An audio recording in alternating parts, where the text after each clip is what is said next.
குழந்தைகள் மற்றும் பெண்கள் பாலியல் துன்புறுத்தும் போது கதற சத்தம், அப்பா அப்பா என்று கதறுகிறது. அந்த சத்தம் உள்ள கேட்கவில்லையா? 2 மாதத்தில் இவ்வளவு சிறுமிகள் 18 வயதுக்கு குறைவானவர்கள் பாலியல் வன்கொடுமைக்கு ஆளாக்கப்பட்டிருக்கிறார்கள் என்று சொன்னால், நேற்று நடைபெற்ற அதிமுக பொதுக்கூட்டத்தில் பேசிய அக்கட்சியின் பொதுச் செயலாளர் எடப்பாடி பழனிசாமி முதல்வர் ஸ்டாலினை கடுமையாக தாக்கி பேசியுள்ளார். இன்றைக்கு திரு ஸ்டாலின் இன்றையும் சொன்னார், நான் வெளியிலே செல்கின்ற பொழுது, மக்களை பார்க்கின்ற பொழுது இளைஞர்கள் என்னை அப்பா என்று அழைக்கின்றார்கள் என்று புதுசா கண்டுபிடிச்சிருக்கார். அப்பா என்று மக்கள் கேட்கின்றார்கள். குழந்தைகள் மற்றும் பெண்கள் பாலியல் துன்புறுத்தும் போது கதற சத்தம், அப்பா அப்பா என்று கதறுகிறது. அந்த சத்தம் உள்ள கேட்கவில்லையா?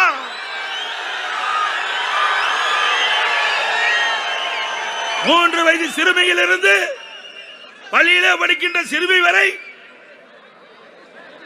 பாலியல் வன்கொடுமைக்கு ஆளாகின்ற பொழுது கதறுகின்ற சத்தம் திரு ஸ்டாலினுக்கு கேட்கவில்லை. அப்பா அப்பா என்று கதறுகிறது. அந்த கதருக்கு என்ன பதில் சொல்கிறீர்கள்?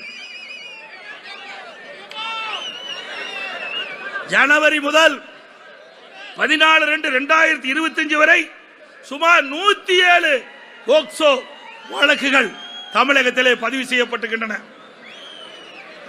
கிட்டத்தட்ட 56 பெண்கள் பாலியல் குற்றங்கள் இன்றைக்கு பதிவு செய்யப்பட்டிருக்கின்றது. அப்படி என்றால் 2 மாதத்தில் இவ்வளவு சிறுமிகள் 18 வயதுக்கு குறைவானவர்கள் பாலியல் வன்கொடுமைக்கு ஆளாக்கப்பட்டிருக்கிறார்கள் என்று சொன்னால், அந்த கதற சத்தம், அந்த கதறல் சத்தம், அப்பா அப்பா என்று கதறுகின்ற சத்தம் ஸ்டாலின் செவிக்கு எட்டவில்லையா?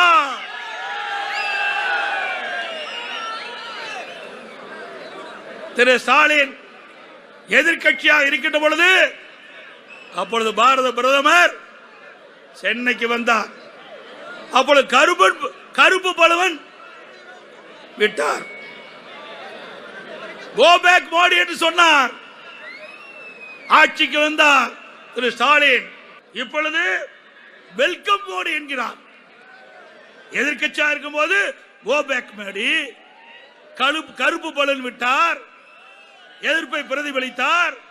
ஆளுகின்ற கட்சி வருகின்ற பொழுது ஊழல் குற்றச்சாட்டு நிறைந்த காலத்திலே பயத்திலே வெல்கம் மோடி என்கிறார். செய்திகளை உள்ளது உள்ளபடி தெரிந்து கொள்ள ரெஃப்ளெக்ட் நியூஸை சப்ஸ்கிரைப் பண்ணுங்க.